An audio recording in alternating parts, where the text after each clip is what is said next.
Hello friends, আজকে আমরা চলে যাচ্ছি হিস্টোরিক্যাল প্লেসে।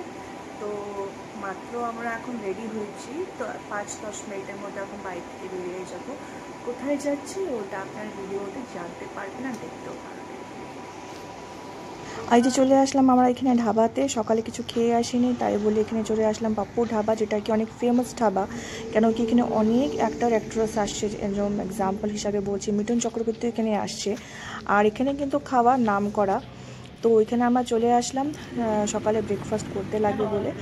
আর রাস্তাটা অনেক লম্বা, তাই ভালো করে পেট ভরে কিন্তু খেয়ে নিব। তো এখানে ঢুকে পড়লাম, অ্যাম্বিয়েন্সটা কিন্তু দারুণ। আর হচ্ছে খাওয়া অর্ডার দেওয়া হয়ে গেছে, কফি, কোল্ড ড্রিঙ্কস, আমার ফেভারিট আলু পরোটা আর হচ্ছে ছোলের। তো অর্ডার দেওয়ার পরে ওয়েট করছি, আর দেখেন উপরে কিন্তু সুন্দর ডিজাইন করে কিন্তু রুফটা বানানো হয়েছে।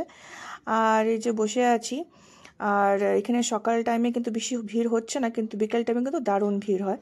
আর এই যে আমি এই এসি রুমের ভিতরে বসে আছি, আর আমার খাওয়া কিন্তু চলে আসছে।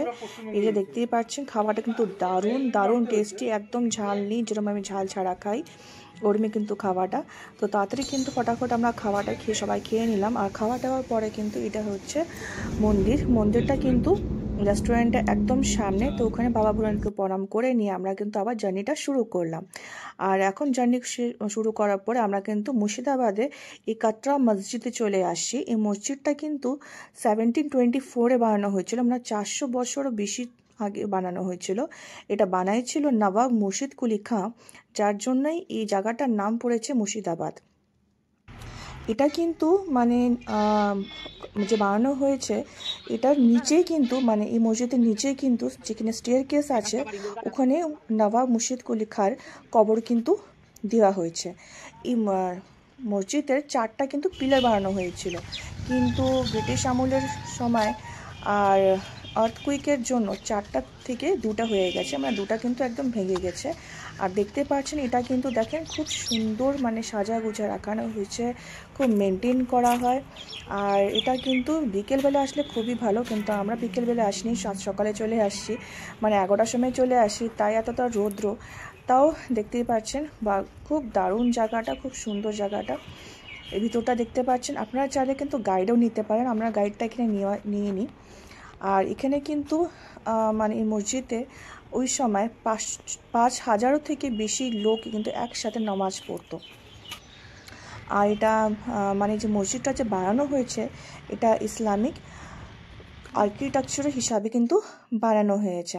আর এই মসজিদের বাইরের দিকে দেখতেই পাচ্ছেন একটা ছোট মন্দিরও আছে। আর এই বাইরের দিকে দেখতে পাচ্ছেন দারুণ সুন্দর, দারুণ কিন্তু মেনটেন করা হয়েছে। এটা মসজিদটা কিন্তু সকাল 6টার থেকে খোলা শুরু করে দেয়, আর হচ্ছে বিকাল 6টা অবধি খোলা থাকে। আর বেস্ট টাইমিং তো বলেই দিলাম, সন্ধ্যার সময় গেলে কিন্তু খুবই ভালো হয়, কিন্তু আমরা সন্ধ্যার সময় যাইনি, আমরা কিন্তু 11টা 11:30 দিকে গেছি, তাই এত চড়া রৌদ্র মধ্যে আমাদেরকে ঘুরতে লাগছে।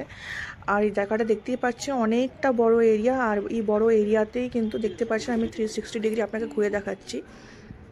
এই জায়গাটা দেখতে পাচ্ছেন, এখানে কিন্তু 5,000-এরও বেশি লোক একসাথে কিন্তু এখানে নামাজ পড়তো। আর যে খুব সুন্দর জায়গাটা, আর এই জায়গাটা দেখতে পাচ্ছেন, এই জায়গাটা কিন্তু দারুণ, মানে যারা আমার মতো ফটোজেনিক লোক, মানে যারা ফটো উঠাতে খুব ভালোবাসে